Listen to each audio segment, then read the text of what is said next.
You just missed the most important opportunity, which was to reply back on LinkedIn messaging, welcome them to your network, give them a valuable piece of content, and ask them a question to solicit a reply. I think one of the greatest things in the world that somebody can do is a weekly report. That's an accepted norm today, or are we really in sales being very delicate about how we actually tell people that they have opportunities for improvement? Right? We have to invest in our team, in building them as leaders, and giving them tools and processes that actually help them. The Modern Selling Podcast. Ladies and gentlemen, welcome to this episode of the Modern Selling Podcast. And you're with me again. We're going on to episode number 300, guys. Almost 9 years in the making. So I want to thank all of my loyal listeners for being with me for this length of period of time. We love you guys. And today I've got a very special guest, my friend, who is the Chief Revenue Officer of Membrain. Membrain, haven't heard of them? Hopefully you have inside the sales industry. But if not, you'll get to know all about them in just a second. I want to welcome to the show, Mr. Paul Fuller. Paul, welcome to the show, my man. Thank you. Thank you. Awesome introduction. I absolutely loved it. I'm excited to be here. Let's get rolling, my brother.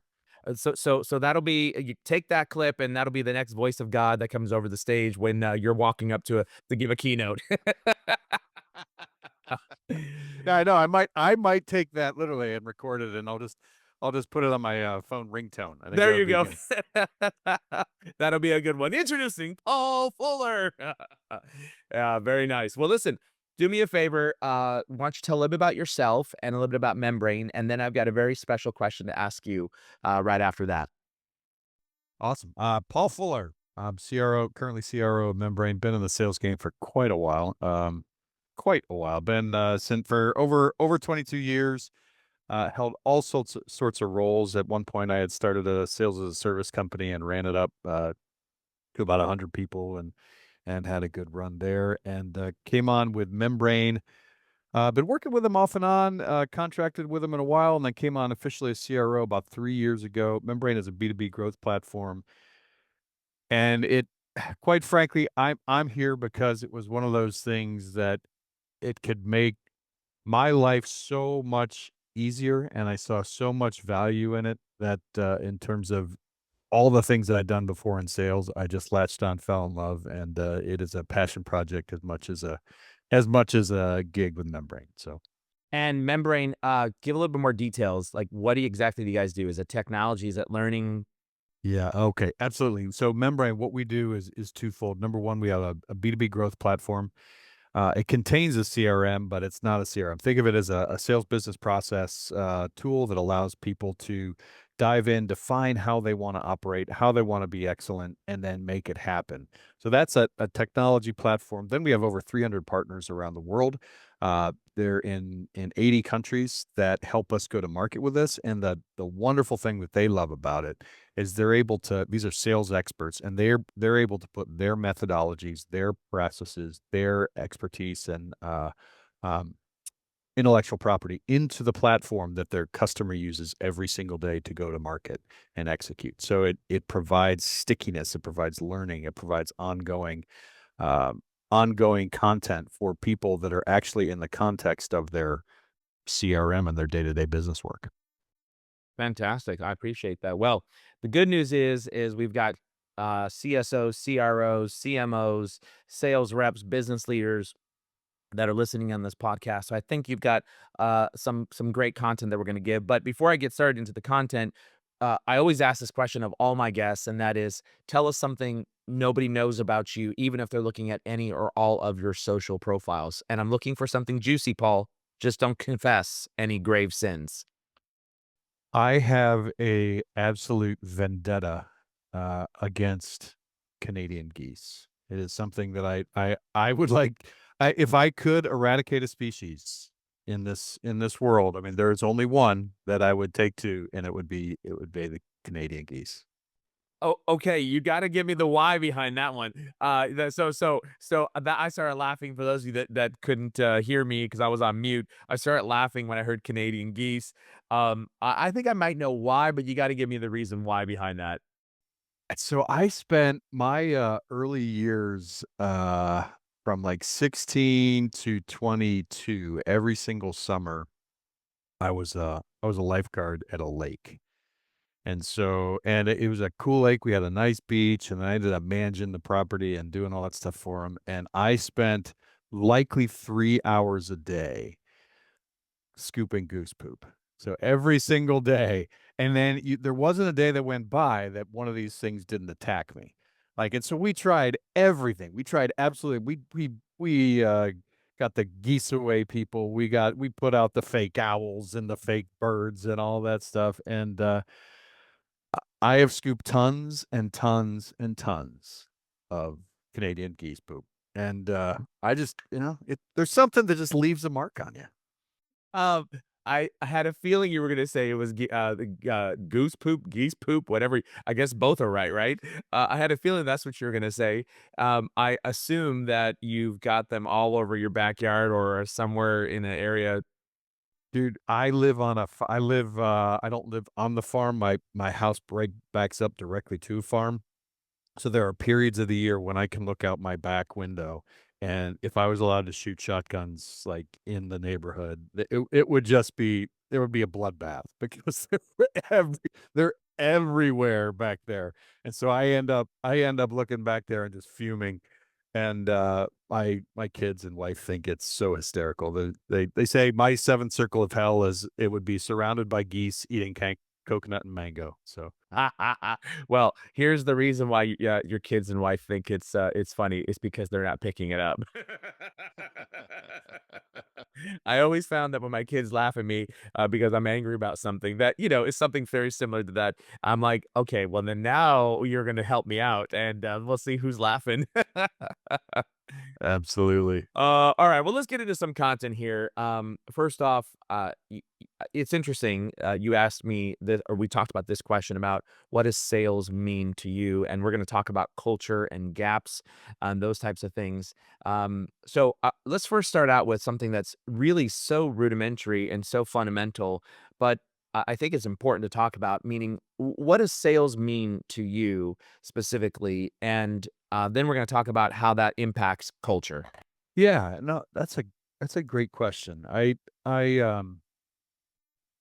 taken a lot of time to actually sit down and think about this because when I started, I despised the idea of being in sales, and I don't know if you've had people on but I find that a lot of people do, and it took me my first couple of gigs to really figure out what the heck I thought it was, and it boiled it down to 3 words, and I only started using these 3 words about 4 or 5 years ago, and the first word is leadership. I do think sales is about leadership, and I have a great friend, James, Rories, that helped me dive into this a little bit more. But it's really what is leadership? And we think about it, it's understanding somebody's vision, right? And then being able to help them, leading them to that, help them achieve that vision. And there's such a big part of sales that is, right? Is we really need to understand the vision of somebody and where they want to go to be able to do and then lead them. The second thing is service. The leadership and service. Service, there's a very specific definition I have there is a lot of times in sales, people don't know what they need, right? So they have this big vision. They have no idea though how to get there, and they have no idea what they actually need to achieve to get there. So it's providing them with the advice, advising the tough love to actually what they need to get there. So being able to tell them what they need, even though if they don't need if they need it, at a lot of times a personal risk to yourself, right? You can piss them off, you can be, but it's that heart of service I think that makes that. And the third is I call it wayfinding, and that is how do we understand that vision? How do we understand and serve to that need, but then navigate everything that's getting in our way to actually make it happen? And for the most part, I've been involved in complex B2B sales. So, we're navigating politics, we're navigating uh all sorts of different things, budget, price, politics, feelings, um, to get things done for an organization. And to do that, you have to be a really good map maker and wayfinder. And so leadership, service, and wayfinding are the three things. And there's a whole lot that goes into that. But when I started to define it that way and see it from that high level, I really started, and it came over time in my career, I started to fall more and more in love with it because it became something that I saw actually changed lives and changed lives in ways that wasn't about just about the cash. Cash came along with it, but it wasn't about that. It's just starting to change people's how they interact with their community, with their family, with their company, with others. And it really became a very big deal for me. So the three things you mentioned were, was it leadership, service, and wayfinder, or was wayfinder part of service? Leadership, service, and wayfinding. Okay. You talked about something about talking to individuals about areas of opportunity and development and how it might tick somebody off, right? Especially if they don't view themselves that as having that individual problem, or it's hard for them to be able to accept constructive criticism, whereby they really think that they're excelling at. And I think this is fundamentally one of the biggest challenges that we have in culture and people. For example, I'm the type of friend that will tell you have a booger in your nose, but 8 out of 10 other people will let you walk around with it. And that's, if you think about this, like, how many times have you seen somebody, even just a stranger, and they've got a booger in their nose and you don't say anything to them? I'm that guy. Like, if you're my waiter, I'm gonna tell you, "Hey, man." If your zipper's down, I'm gonna tell you, "Hey, man." Right? So I'm that guy. And the reason I'm that guy is because, gosh, I would hate someone not to tell me that my zipper was down. I would hate someone to tell me that I had a booger in my nose. That didn't tell me I had a booger in my nose, right? Like, that's just not cool.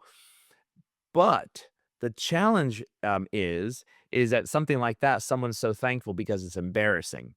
What people don't realize, in my opinion, Paul, is that when it's a skill development and those things impact results or could be embarrassing, meaning you're doing a cold call and you totally suck at it and you're saying all the wrong things. Like, "Hi, Paul, how are you doing today? This is Mario Martinez."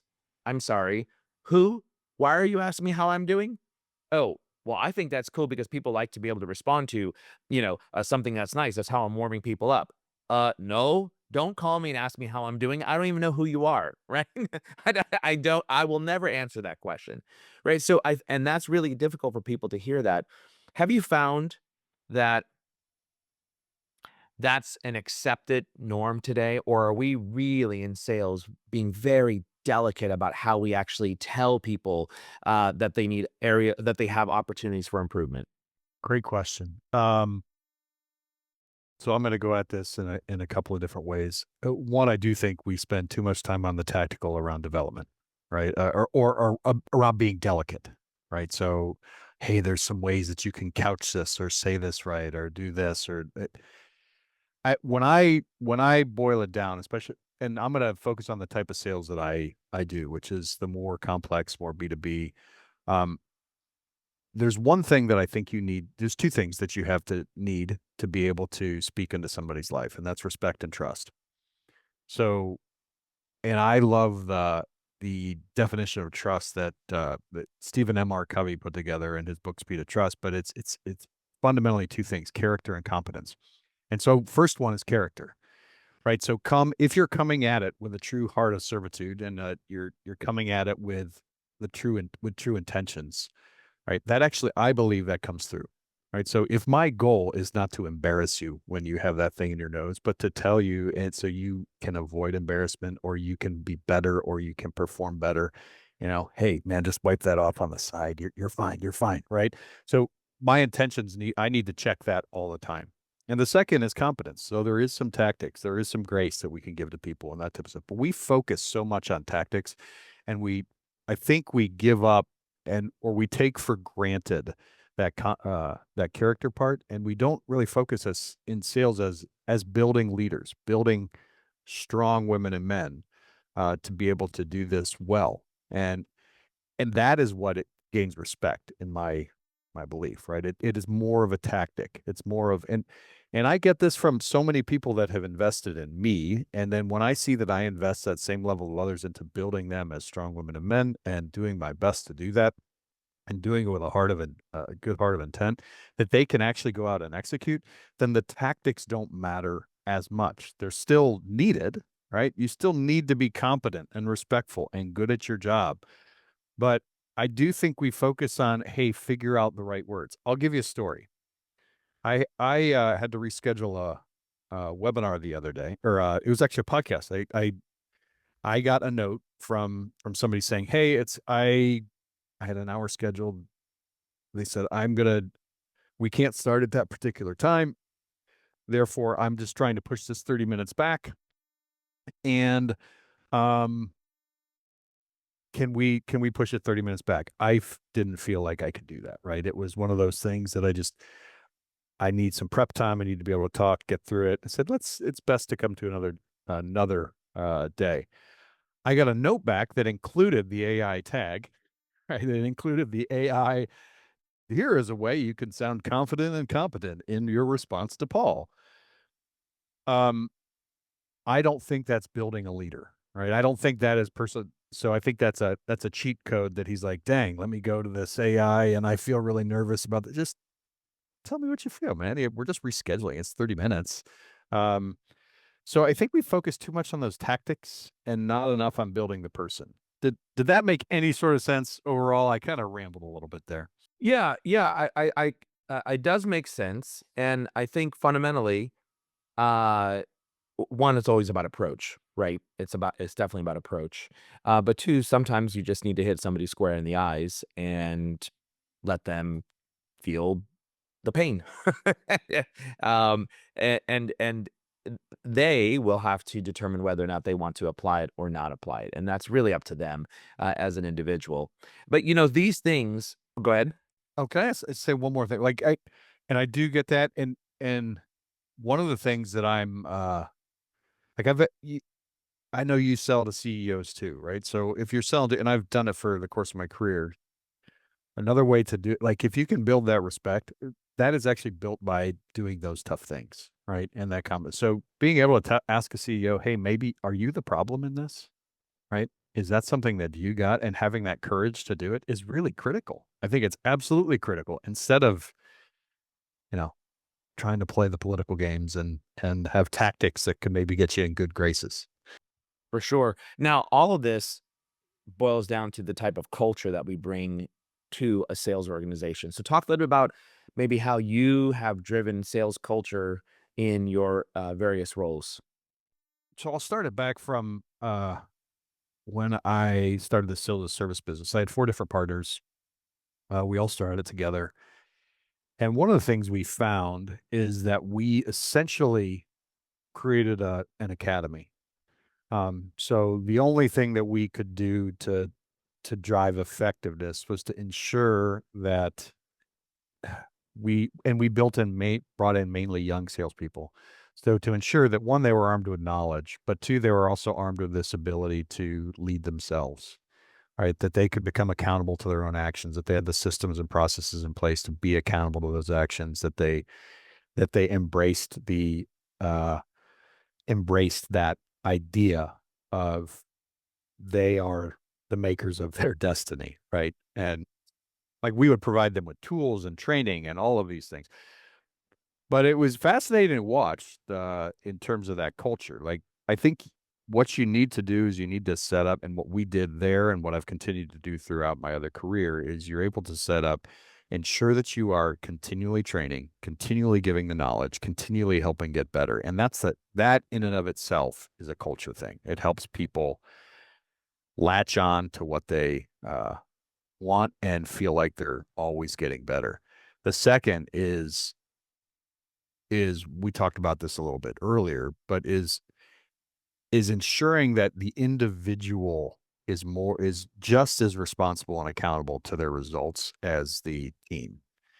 So, but doing it both ways. So making sure that they know what they do, that they are responsible for what they do, how they do, and their excellence at it. And then celebrating it like crazy when they do well, right? The public celebration like crazy when they do well, and coaching if they're not doing well. That private coaching one-on-one, like and that belief in them, right? But you need to make sure you're publicly going after the wins, and then you're privately doing the improvements.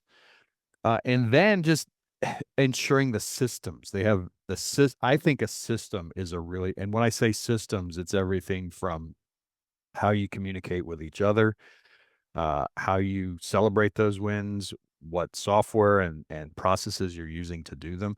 But I don't think you get by without that continual training and transformation, the right cadence of celebration and coaching, that continual coaching, and then the systems and the technology that actually can help you. I think the biggest thing that we can help them do is be good at their job and be held accountable to doing it well. Agree with you on that. That leads me to, when you talk about systems, I'm assuming that you mean some of the tools and technology. Would you agree? Yeah, absolutely. That is a part of it. That is a Yeah. part of it. So, for example, I'll go back. Like, I think one of the greatest things, regardless of if a CRM gives you all the data, um, I think one of the greatest things in the world that somebody can do is a weekly report. Why do I say this? Because, and it's a very simple weekly report. It's what have I done, or what did I want to do? What have I done, and what are my goals for next week? Why? A CRM can show you all that, like in dashboards and the number of calls and all of those things. But like systematically rolling those out, and this was ingrained in me early on, is because it forces me to take accountability, write down my own actions and what I'm going to do, and then communicate that. Like, so I'd say that's like a part of a system. The technology should enable you to get all the information you need out of that system to plan your day, to execute well, to make things happen. Um, but when I say it's all of the above, right? It's the technology I use, it's how I communicate in rhythm, it's my meeting cadence. When I talk about building a culture, that's the systematic way I think about building culture. Understood. I agree with you wholeheartedly, no doubt. I think one of the biggest areas of opportunity, however, is how we invest in our teams. And one, the process that we put in place, and two, the tools and technologies we put in place.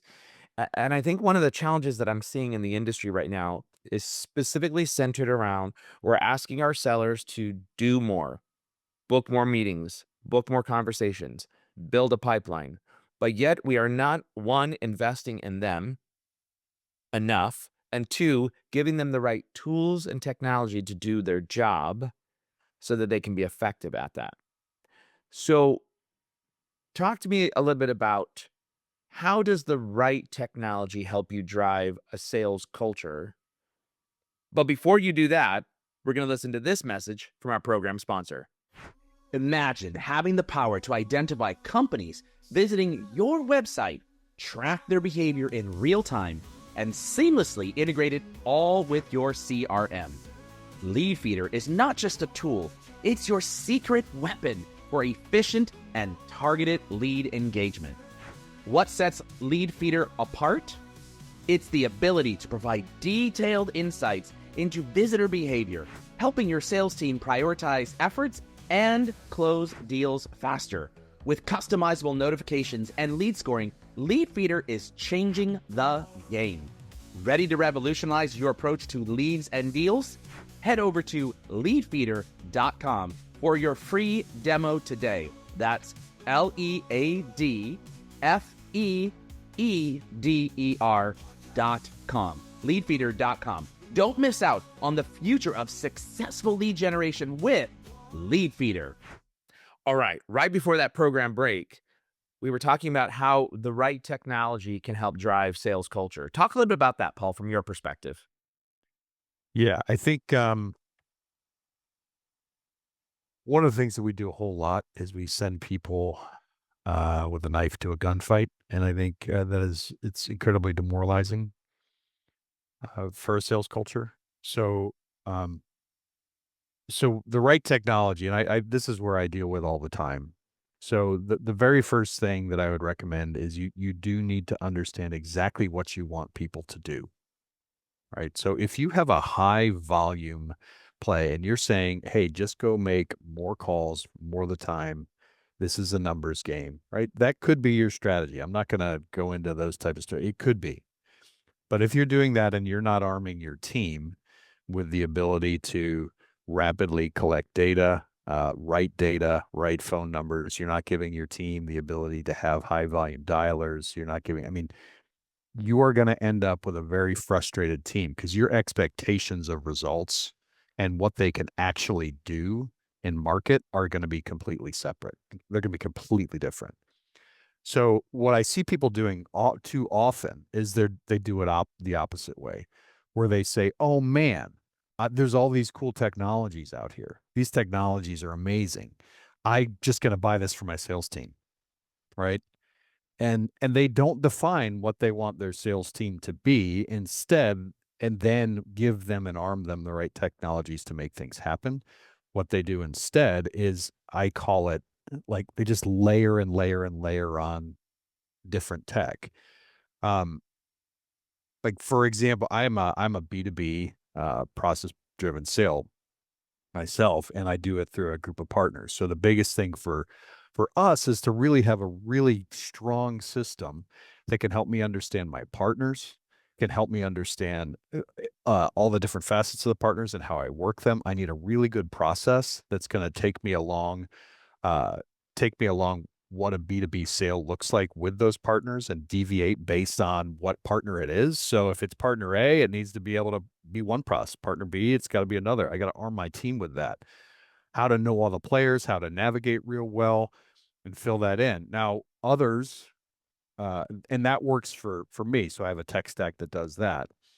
Um, Others don't have that. They have, they have and the stuff that I layer on top is, how do I get a better partner ecosystem, that type of stuff.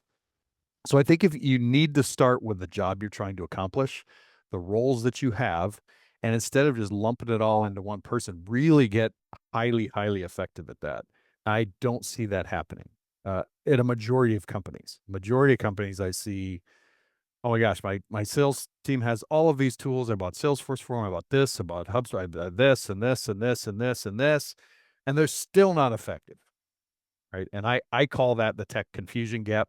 But they're like, we see a lot of people are throwing up their hands and say, I've enabled my team so much, and they don't really know what enablement even means for their team. There's an old saying that I use, which is, a fool with the tool is still a fool. And I think that's one of the most common misguided conceptions. For example, we're working on an opportunity, and that opportunity, the leaders want to do. They've got 300 folks. The leader wants to do a pilot, and I said, "Great, we can do a pilot, no problem. It's a paid pilot, and you would need a minimum of 20 people." And they said, "Oh, that's too expensive." And I said, "All right, well, if you do this, which is the level 3, I'll bring it down to 10 people. You can focus in on those 10 people, and we will do all of the enablement, the development, the training, the coaching for these 10 people to be able to prove out the results. Otherwise, you're just going to buy technology and nobody's going to use it." And they said, "No, I want 3 to 5 licenses of just the tech." And I said, "Well, you could buy anything you want. Go for it. Go buy it online, by all means. But I'm not going to do that." And they were like, "Well, you got to start small inside of this account and then be able to grow and scale." I said, "I'm not going to waste my time, because a fool with the tool is still a fool. If I give you technology to teach you how to go about engaging with your target buyer and helps you engage, but you're not doing the basic fundamentals." Example, I'm going to give you Fly Message, and Fly Message is going to help you write LinkedIn comments, LinkedIn posts, do connection requests for you. But every time you send one of these messages or engage with a buyer, they come back to your rep's profile and it reads that they're looking for a job. They're the all-time best quota-carrying crusher, best contract negotiator, which by the way, it showed that, then this is all for nothing, right? Because if I give you Fly Message and you start using it, will it actually start creating eyeballs onto your reps' profiles? 100%. Absolutely. But if they get lost on the first click into a rep's profile, then this is for nothing. Or take example number 2. We connect with them. We help you scale those connection activities as an example. The first thing that a rep does is they turn around and say, oh, let me email them and put them in my outreach sequence now that I got their email, or Sales Loft, or whatever sequence that they want. You just missed the most important opportunity, which was to reply back on LinkedIn messaging, welcome them to your network, give them a valuable piece of content, and ask them a question to solicit a reply. Why?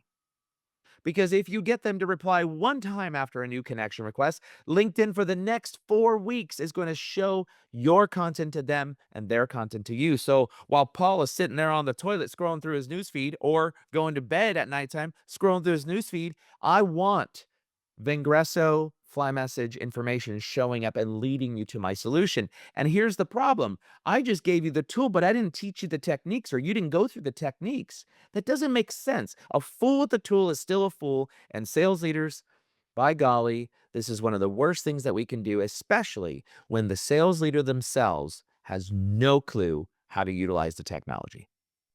I I am so in agreement. It actually is one of the decisions that we made very strategically a while back, because in terms of our partnerships.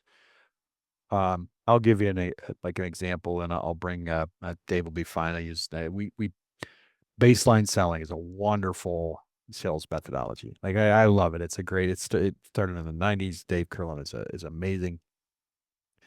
Our what we provide is the ability to build that, including all the videos and all the training and turning, and as well as the sales processes that go along with the sales methodology, to build predictable results, right? Into the platform that you use every single day. So reps, when they get in it, you start to have conversations. You start to like, oh man, am I really ready to go from first base to second base? And did I really complete that? Is my pipeline?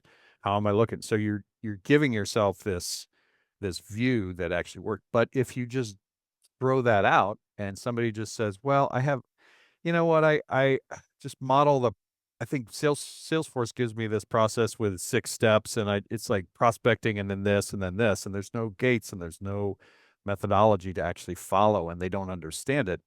You essentially give people, you say, I'm sure you've experienced this before, you say, here's a pipeline tool, track all your data.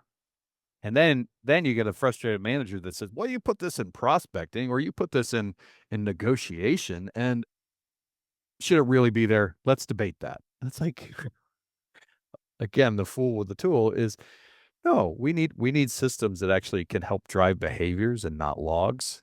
That's not what we want. We do not want just a log of activity. We want things that can help us drive effective sales behaviors along a path that'll help us drive more revenue and results at the end. So any tool out there, and this is what I see in this confusion gap that I've thought about is, right, we have this spend that's going way up on sales tech. We have pipeline close rates that are not going up, that are actually cratering out in overall close rates. So what we have is this massive increase in spend, but this confusion of how to use that tech, how to use those tools. And what I've seen is people that pick one or two and actually focus their energy and make the most of it in terms of mastery are the ones that do the best. And instead of trying every single thing for a flavor of the month and getting a new subscription on top of a new subscription on top of a new subscription, it happens. And that's happening all the time. Happens on my personal credit card. So I know it happens in business. No doubt. And in addition to that, and that you talk about the technology gap, it's also, I think about the onboardings of some of these tool vendors. Like when we do an onboarding of Fly Message, yes, my objective is to get an individual to make sure they understand where to click, how to click, and the best setup. But throughout that process, I'm teaching use cases. And that I have sat through, I cannot tell you how many technology onboardings for customers, especially on with my enablement hat. And the folks that are teaching this are folks who've never even done sales. They have been a customer service rep. They have been an SDR who didn't quite make it. They have been an AE in some cases who got burnt out. That's true. I've seen that. And they've come from all different flavors of different roles and job titles. And so when we sit there with the onboarding and we say, all right, we want you to take our reps through not only where to click, but the why to click this. Why would you want to do this to help them understand the use case behind this? And that's where it falls flat on their face. Paul, I cannot tell you how many different vendor partners from all the great sales technology companies. And then they wonder why they don't have adoption, why they don't have usage, why they don't have sellers uh, uh, using the platform. And that is a major, major, major problem. You've got to teach why. But here's the best part. Sales leaders, I think we suck at understanding what this piece of technology does and how to use it as a real life use case. Right? Like in the old days, if you rewound back to 27 years ago when we first started using Telemagic, I don't know if you even know that application. Do you know that? Do you know Telemagic? I don't know Telemagic. No. All right. It was eventually acquired by Act. Remember Act Software? Yeah, yeah. Do know Act. That's Okay. about when I got into the game. All right, so Act Software came behind it. I think I'm pretty sure it acquired Telemagic, so like a CRM software. I remember our the VPs and the chief sales officer of the company I used to work. They were sitting in the same exact room saying, "Okay, what button do we press? Where do we go?" Right, and so when they were onboarding and training, there was no enablement organization. That was the manager's role. That was the vice president's role. That's what we did. We learned how to be able to enable salespeople and then teach them when to use this particular tool, where to use this particular tool, and why they needed to use this particular tool. And that's what's missing from the gap that I think you talked about. Dude, I have had so many VPs of sales. I've had this conversation hundreds of times, either VPs of sales, CEOs, and I can't tell them how much I disagree with them. They're like, I'm never going to log into this technology. I just need the output. I just need the dashboards. And the reason why I disagree with them so much, and I've written on this in the past, but there is a gap that occurs between philosophy and execution that you need to understand, and you need to be smart enough in the tool. You don't need to be an expert, but you need to be smart enough in the tools to understand that gap. So, for example, if a CEO, and I'm talking to small to medium business, so let's go up to 200 million. But if a CEO at 200 million does not know how their people are approaching the market and the gates that they need to get through in their pipeline, do you think he's ever going to be able to give a competent forecast to the board or have a discussion with a CRO relative to that? No, it doesn't work. It ends up being a pile of BS. And so, and I've fought this battle for years. And frankly, I don't like taking customers on if that's what they say. They're like, oh, just, it's the easiest thing in the world. Just get them a system that they're going to use, and I'll just check out the dashboards. Great. Are you going to be involved in understanding and creating the sales process and how you want your business to be represented in the market? No. Okay, fine. That we're not the right guys. You can use the technology, but you're not going to want my help, right? And VPs of sales and CRO, even at that level, you'll find that it's very. I just want to be out there sales and selling and coaching on deals. Okay, well, what's your structure? How are you going to do that? How are you going to dive in and actually show your results? Well, it should just pop up in a dashboard, right? Just get me access to the dashboard. Again, and I know that's the reason why sales enablement functionality or teams came about, right? Is this this idea of, well, I need to give my team a person that they can go to be an expert. I completely agree on that. But if you're not, as a leader, you do need to invest at least a minimal in understanding what you're giving, why you're giving it, and the process by which you represent yourself in market enough that not that you can be the pointer and clicker in the system, but that you could go into any deal and understand exactly where it is. Love what you said. Agree.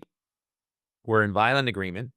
I'll tell you another quick story, and this is a story of a deal that we recently lost. It was a customer and one of our enterprise customers, and they decided not to renew with Fly Message. I don't mind talking about it because I think they made a huge mistake. And here's what the data looks like. They took the training and uh, they felt the leader of the sales organization felt that the team was inadequate in sales prospecting, and he pushed it down. Said, "Sales enablement leader, I bought this. This is what needs to happen." Sales enablement leader said, "Okay, I agree with you. Let me take a look at the content." Now, they've got a lot of average sellers there. So a lot of folks that are fresh out of college, a lot of folks who may have been selling for the last 5 to 10 years, right? And the sales enablement leader said, "You know what? I don't have time for this. I'm going to put my 18-year-old, 19-year-old, sorry, college intern on the program, and I'm going to have them watch it and tell me and give me the highlights. Give me the highlights." So I learned about this, and Trump was trying to push, and for the first 6 months, and then finally had a call and said, "Look, nobody's taking it except for one person. I don't understand, like, what's going on?" And feedback was, well, it was actually really rudimentary and elementary, and it was repetitious, meaning that you were saying things in different ways in different use cases, and it just felt there was no value. And I said, "But you had one person take it." Well, yeah, we had one person take it to trial and listen to it. I said, "But that one person was you." Yeah, well, but if you took the course, then why aren't you doing this, this, and that? Well, I'll be honest, I actually had my 20-year-old or whatever it was, 19-year-old, 20-year-old college intern, they actually took it, and that's what they told me. And so I said, "So you mean to tell me that you had someone who had no sales experience whatsoever, didn't understand the target buyer, as a college person who did not sell whatsoever, never sold anything in their life, didn't know have a quota. You had them review content, they heard it was repetitious, didn't even understand the use case, and you're making an assessment based upon that?"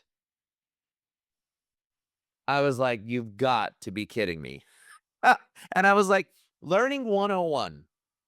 You repeat at least 3 times, and you do it in different use cases." Now, I didn't come here to train 100,000 people with our prospecting for you to tell me that a college intern. I mean, I was like, "Are you freaking kidding me?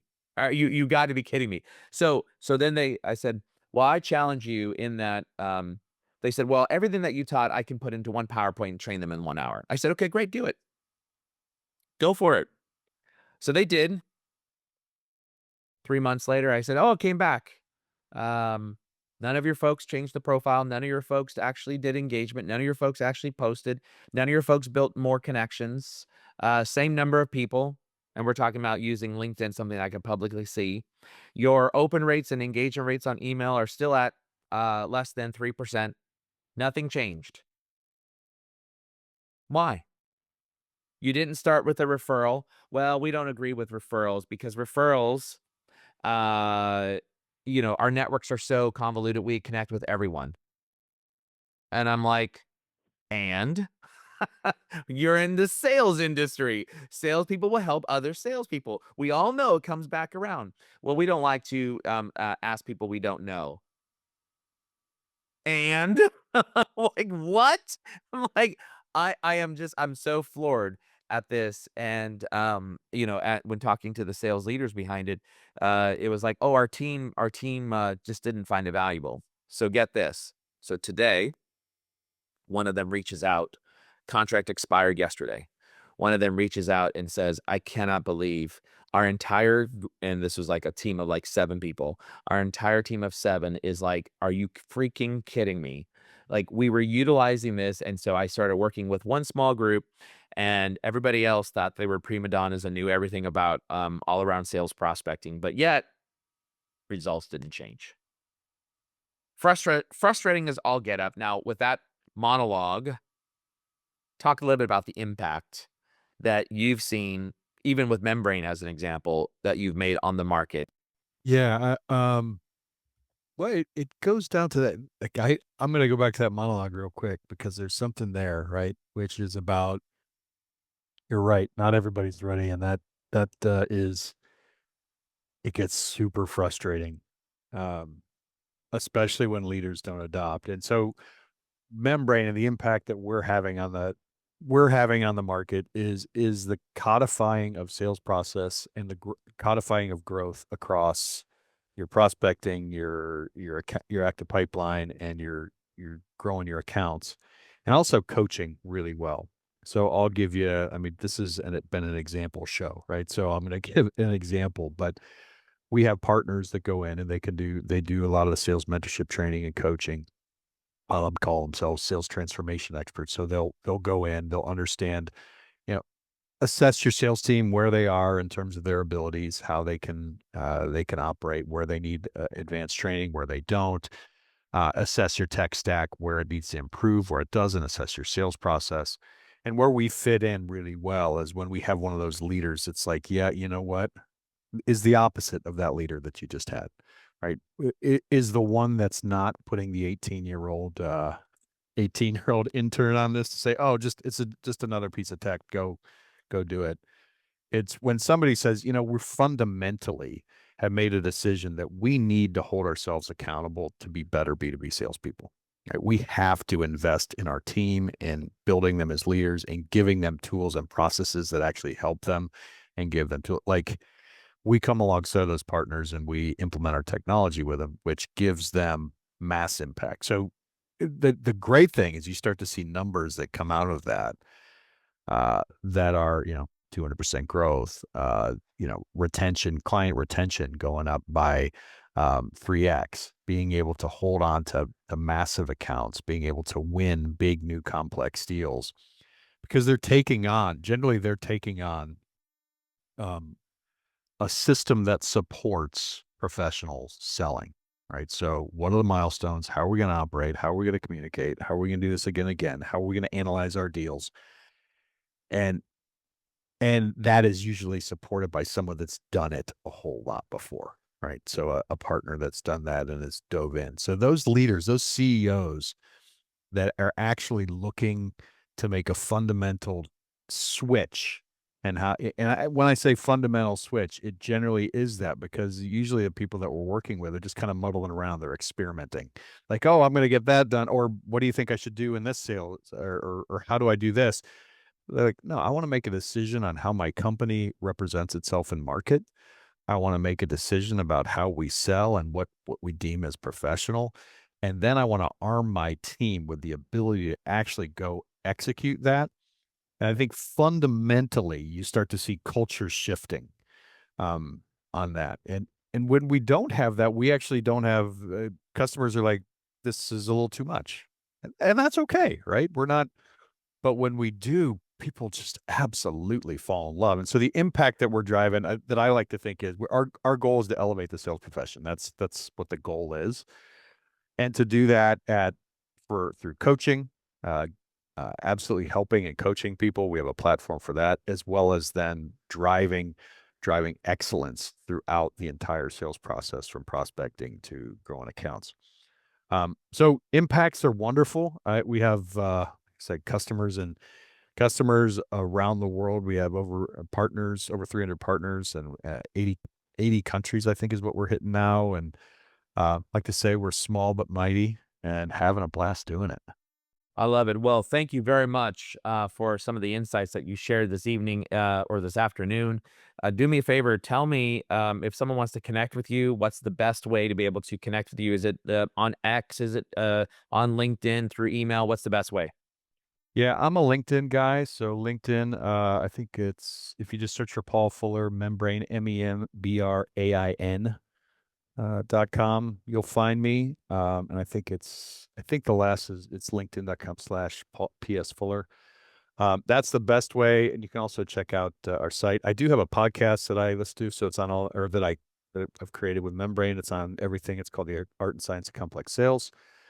Great podcast. And I am actually letting you know, Mario, and Mario has actually been a guest on that. And it's awesome to have him and great sales voices. Our goal is just to make sure that we are getting the top sales voices out there to elevate the profession. So they can find me in all those areas, and I'm happy. I'm an open networker. I love connecting. I love following up. Connect as you can.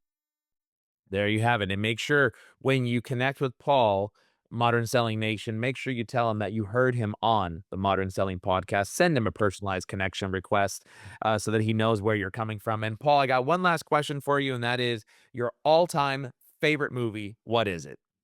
All-time favorite movie, because I can watch it with my kids and we sit and we have so much fun together doing it, and it's just awesome, is The Goonies. You are the first person. You are the first person in nearly 300 episodes to say that other than me. My favorite all-time movie. There has been nobody else who's ever said it. Nobody's ever said it. My all-time favorite movie is The Goonies. It's so inspirational. It's been since I was a kid, and I love when Chunk was describing that he was making the sound of at the movie theater. Paul, that's it. You and I, we're BFFs. Nobody has ever said that one ever before in nearly 300 episodes. Right there. Fist bump.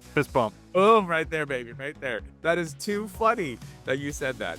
All right, that having been said, hey, Modern Selling Nation, don't turn that down quite yet. I've got this very important message for you to listen to right now. Thanks for listening to the Modern Selling Podcast. Please do me a huge favor and give the Modern Selling Podcast a 5-star rating and review on iTunes. Oh, and don't forget, if you'd like to save 20 hours or more in a month and increase your productivity, go right now and download Fly Message, that's flymsg.io, for free. It's your free text expander and personal writing assistant. Hey, thanks for listening in, and until the next episode, good selling.